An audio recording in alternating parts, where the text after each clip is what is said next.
जरा इसका सिर्फ एक पैरा मैं पढ़ रहा हूं, इसका पेज नंबर 24 और उसके आगे पेज नंबर 25 पर क्या लिखा है? लिखा है, काल ब्रह्म ने प्रकृति यानी दुर्गा से कहा कि अब मेरा कौन क्या बिगाड़ेगा। यह अहंकार से भरा हुआ स्वरूप। मनमानी करूंगा। प्रकृति ने फिर प्रार्थना की कि आप कुछ तो शर्म करो। प्रथम तो आप मेरे बड़े भाई हो, क्योंकि उसी पूर्ण परमात्मा की वचन शक्ति से आपकी अंडे से उत्पत्ति हुई और बाद में मेरी उत्पत्ति उसी परमेश्वर के वचन से हुई। इसके आगे क्या लिखा हुआ है? इसके आगे लिखा हुआ है कि मेरे पास पिता की प्रदान की हुई शक्ति है। जितने प्राणी आप कहोगे मैं वचन से उत्पन्न कर दूंगी। ज्योति निरंजन ने दुर्गा की एक भी विनय नहीं सुनी और कहा कि मुझे जो सजा मिलनी थी मिल गई, मुझे सतलोक से निष्कासित कर दिया गया, अब मनमानी करूंगा। और यह कहकर काल पुरुष ने प्रकृति के साथ जबरदस्ती शादी की और 3 पुत्रों को जन्म दिया। इसमें क्या कहा गया है? वो 3 पुत्र कौन से हैं? वो 3 पुत्र हैं ब्रह्मा जी, विष्णु जी और शंकर जी की उत्पत्ति। आगे क्या लिखा है? जवान होने तक तीनों पुत्रों को दुर्गा के द्वारा अचेत करवा दिया गया और फिर युवा होने पर श्री ब्रह्मा जी को कमल के फूल पर, विष्णु जी को शेषनाग की शैया पर और शिव जी को कैलाश पर्वत पर सचेत करके इकट्ठा कर दिया गया। ये हैं फर्स्ट इंडिया न्यूज चैनल के एंकर विजेंद्र सोलंकी जी, जिनका मानना है कि ब्रह्मा विष्णु महेश के माता पिता नहीं हैं, जबकि इन्होंने शास्त्रों को अच्छे से पढ़ा नहीं है और संत रामपाल जी महाराज के ज्ञान को संक्रमण बता रही हैं। संत रामपाल जी महाराज ने किस शास्त्र का हवाला दिया है वो भी आपको बताएंगे और ये भी आपको बता देते हैं जिस शास्त्र का हवाला संत रामपाल जी महाराज ने दिया है वो आप सभी के घरों में रखी है और आप उसको पढ़ते भी हैं। तो देखिए ब्रह्मा विष्णु महेश के माता पिता हैं या नहीं, देखिए ये प्रमाण।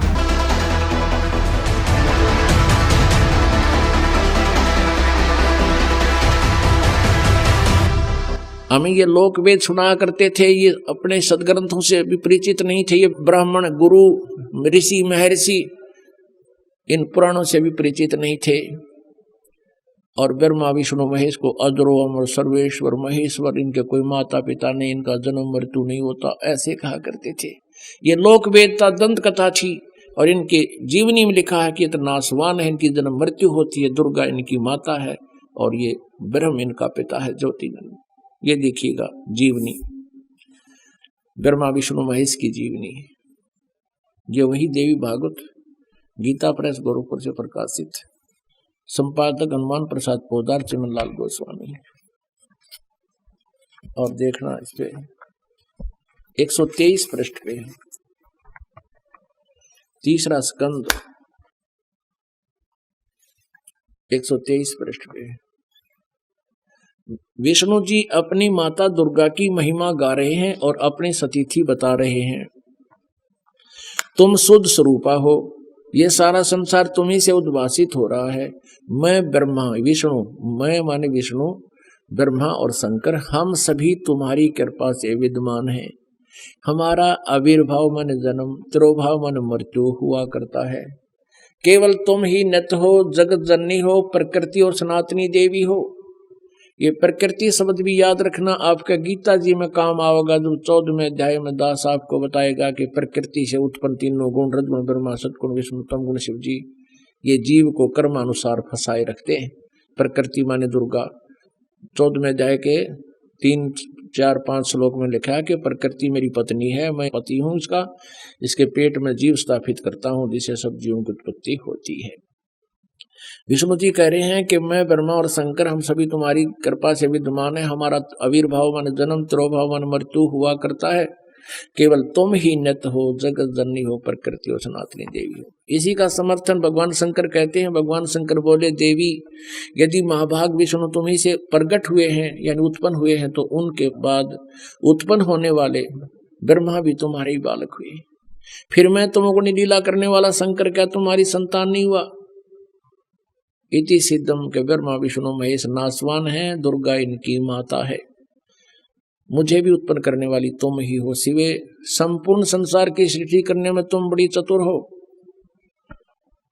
इस संसार की सृष्टि, स्थिति और संहार में तुम्हारे गुण सदा समर्थ हैं। उन्हीं तीनों गुणों से उत्पन्न हम ब्रह्मा विष्णु एवं शंकर नियमा अनुसार कार्य में तत्पर रहते हैं। इससे सिद्ध हो गया रजगुण ब्रह्मा, सतगुण विष्णु, तमगुण शिव जी। और ये केवल नियमित काम कर सकते हैं, जैसा वर्क डन, इसमें कोई परिवर्तन ये नहीं कर सकते। इस पवित्र पुराण के इन चंद पंक्तियों ने ये स्पष्ट कर दिया, 4 कंसेप्ट क्लियर कर दिए।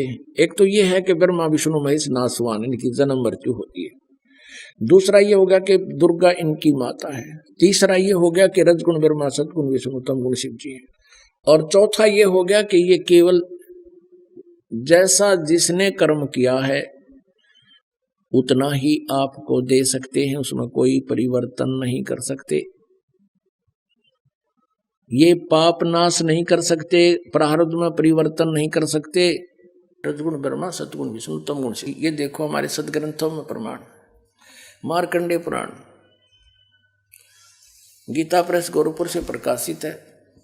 ये गीता प्रेस गोरखपुर से प्रकाशित है और ये यहां से प्रकाशित है। इसके 123 पृष्ठ पर ले चलते हैं आपको। 122 से प्रारंभ करते हैं। यहां पर मार्कंडेय जी ज्ञान बता रहे हैं।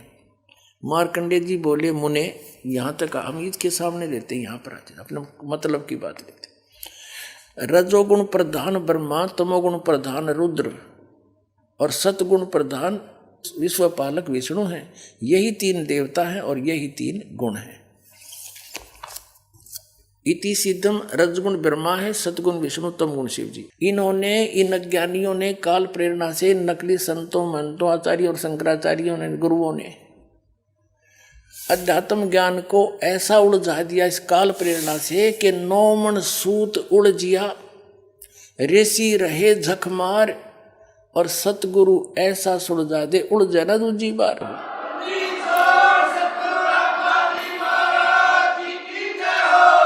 अब इस सूत को सुलझाने के लिए दास ने इतने प्रमाण दिखाने पड़ते हैं, कहीं गांठ ना पड़ जा, थोड़ी सी भी कच्चा पॉइंट रह गया, नकलियों का दाव लग जाएगा। रामपाल झूठ बोल रहा, झूठ बोल रहा है, और ये सारी झूठ बोल रहे, एक भी सच्ची नहीं।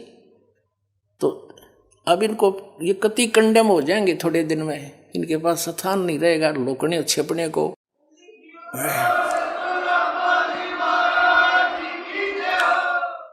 या तो ये संत स्वीकार कर लेंगे कि सचमुच सच्चाई यही है और सबको कह देंगे अपने भक्त अनुयायियों को, इनका भार हल्का होगा।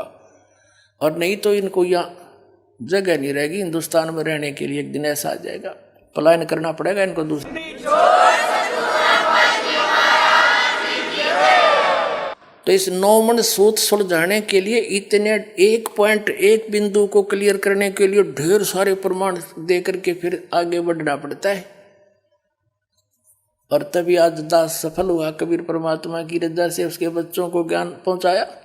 बुद्धिमान समाज सारे प्रमाण देखकर दांतों तले उंगली दबा रहे हैं, हे भगवान कहाँ छुपा था ये अनमोल ज्ञान, और रो रहे हैं गए और समय गए हुए समय को।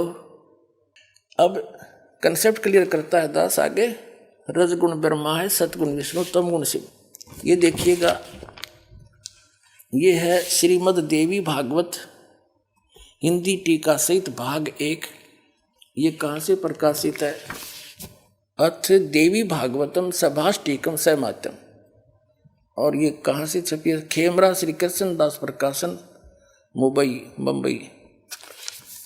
अब इसके तीसरे स्कंद को दिखाते हैं आपको। अथ श्री मद देवी भागवते भाषा टीका युक्ते तृतीय स्कंद है प्रारंभते। इसके प्रश्न नंबर 11 पर आपको दिखाते हैं। यह है प्रश्न नंबर 11।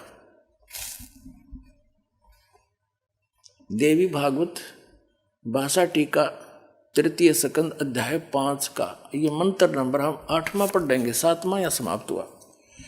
भगवान शिव अपनी माता दुर्गा से प्रार्थना कर रहा है कि हे माता, यदि हमारे ऊपर सदा आप दया युक्त हो तो हमको तमोगुण किस प्रकार प्रदान किया? तमोगुण में ब्रह्मा रजोगुण और ही यानी विष्णु को सतोगुण युक्त किए, किस प्रकार युक्त किए? अब इस संस्कृत से अच्छी तरह समझ में आओगे। हम संस्कृत भी पढ़ सकते हैं क्योंकि देवनागरी लिपि है। यदि दया धर्मना, वही 8वां अध्याय है, इसका अनुवाद ऊपर है।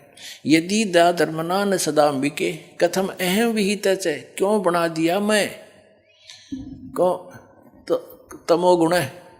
भगवान शंकर कह रहा है मुझे तमोगुण क्यों उत्पन्न कर दिया आपने।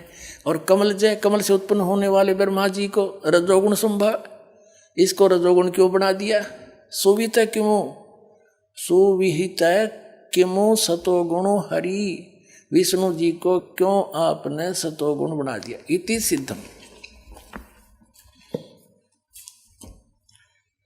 इति सिद्धम रजगुण ब्रह्मा है, सतगुण विष्णु, तमगुण शिव जी।